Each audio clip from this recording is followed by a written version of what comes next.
Hello guys, and welcome to another episode of Retro Look. Today, we will be looking at Super Mario Galaxy. Super Mario Galaxy is one of the best Mario games of all time, and it is very unique, having many differences from the other games in the Mario series. I will also be joined by Nintendo Universe, who is a big fan of Super Mario Galaxy. Hey everyone, thank you to Rereleases for having me here today.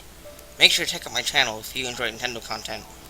Before we get started, only a small percentage of my viewers are actually subscribed, since the analytics have been a little weird lately, so subscribing to both me and Nintendo Universe would be greatly appreciated. So without further ado, let's take a look at Super Mario Galaxy.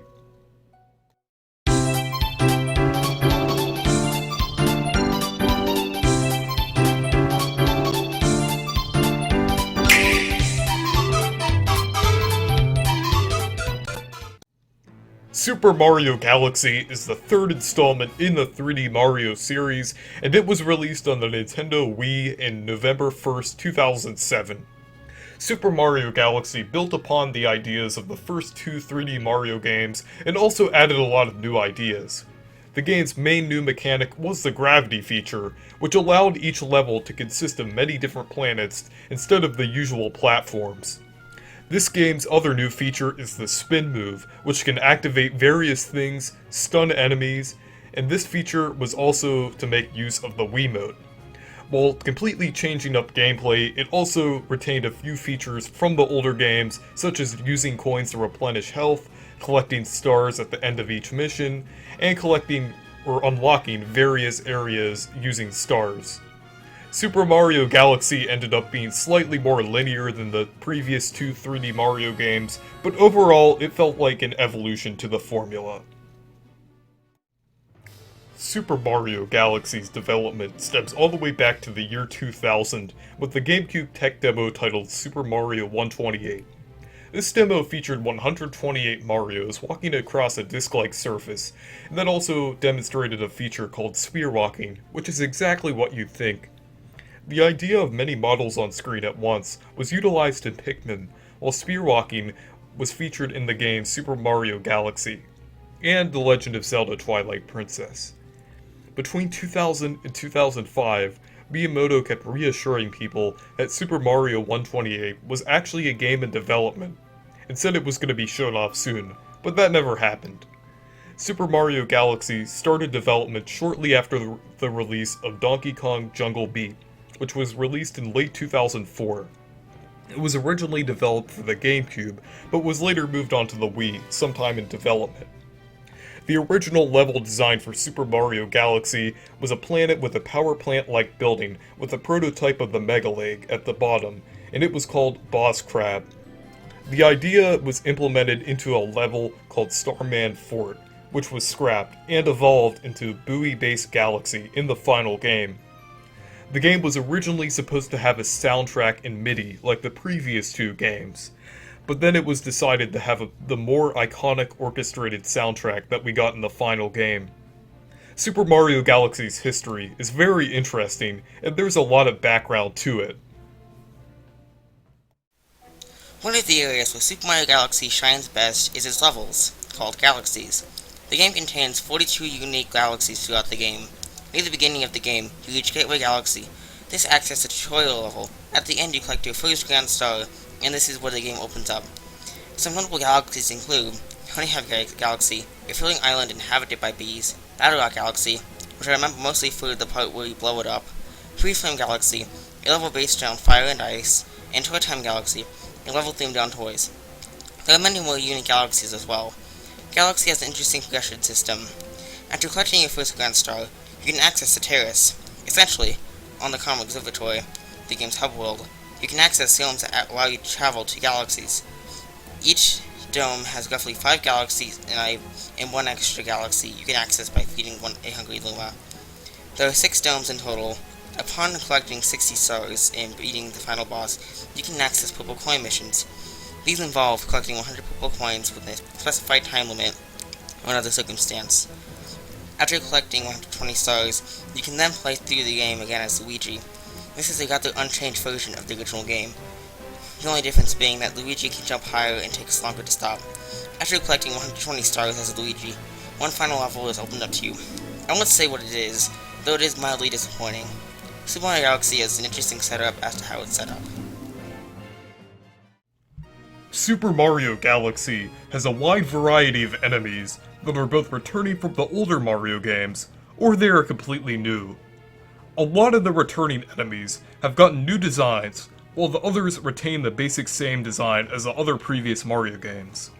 Some of the returning enemies include Goombas, Koopa Troopas, Amps, Bullet Bills, Bloopers, Boos, Cheep Cheeps, Piranha Plants, Pokies, Wigglers, Thwomps, and Dry Bones. Dry Bones for Smash. Even some obscure enemies from Mario 64, such as the Toy Box and Bomb, return with newer updated designs. The new enemies introduced in Super Mario Galaxy are mostly themed around space, and are mostly unique to Super Mario Galaxy. These enemies include Octoombas, Flipbugs, Spranglers, Top Man, Bomboos, Little Cinders, and Mecha Bowsers. There are also some really interesting boss fights in Super Mario Galaxy that take advantage of the many moves and abilities that Mario has in the game. These bosses include Dino Piranha, Megaleg, Bowser, King Caliente, Camella, Bouldergeist, Undergrunt Gunner, Stink Bug Parent, Terrantox, Bowser Jr., Kingfin, Bugaboom, Top Maniac, Major Burrows, Fire Dino Piranha, and Aaron Burr. No wait, I meant Baron Burr. Super Mario Galaxy is interesting when it comes to its power-ups. I'll do a quick overview of each one. I will also include items that you can pick up since they're essentially the same thing as a power-up. Starting things off, there's the Bee Mushroom, allowing Mario to fly for a period of time and climb up walls. There's the Boo Mushroom, allowing Mario to float and move through certain walls. There's the Fire and Ice Flowers, allowing Mario to throw fire and ice respectively for a short period of time. There's the Rainbow Star, making Mario invincible for a short period of time. There's the Red Star, allowing Mario to fly for a short period of time. This is an interesting power-up as it was only used in 2 levels, one being the Hub World and the other being the tutorial level. It never made a return in the second game either. There's a lot of wasted potential here. Moving on, as the last power-up on our list, there's the Spring Mushroom, turning Mario into a spring so he can bounce around and jump extra high. This is definitely the weirdest power-up in the game. It's also weird to control. There are also many extra game items here, including large coins that make things appear, question blocks, 1-up mushrooms, life mushrooms that give Mario extra health, bombs, bubbles, cannons, coconuts, boxes, shells, golden shells, music notes, pole stars, and many more. At this point, it seems like the only missing item are potatoes. Super Mario Galaxy features a ton of interesting power-ups and items, and they are very interesting. Just like Super Mario 64, Super Mario Galaxy had a decent amount of re-releases on newer consoles. This doesn't really count as a re-release, but in 2011, Super Mario Galaxy was added to the Nintendo Selects line of games on the Wii. The first actual re-release was with the Wii Digital downloads on the Wii U in 2015. This was a version that you could play by accessing the Wii menu of the console. In 2018, it was re-released again on the Nvidia Shield, but this version was only released in China. This version was also upscaled to 1080p and also changed some of the control options, and made it possible to play on a regular controller.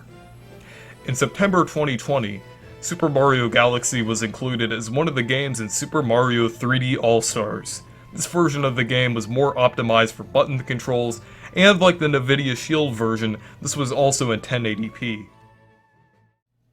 So anyways, that was a look back on Super Mario Galaxy. What was your favorite part of the game, and what is your favorite Super Mario Galaxy memory? Let us know down in the comments below. And make sure to subscribe to Nintendo Universe. He has a lot of good videos over on his channel, so make sure to check his channel out. So thank you guys for watching this video, make sure to leave a like and subscribe for more, and make sure to check out my Discord server and Twitter if you want to. Goodbye!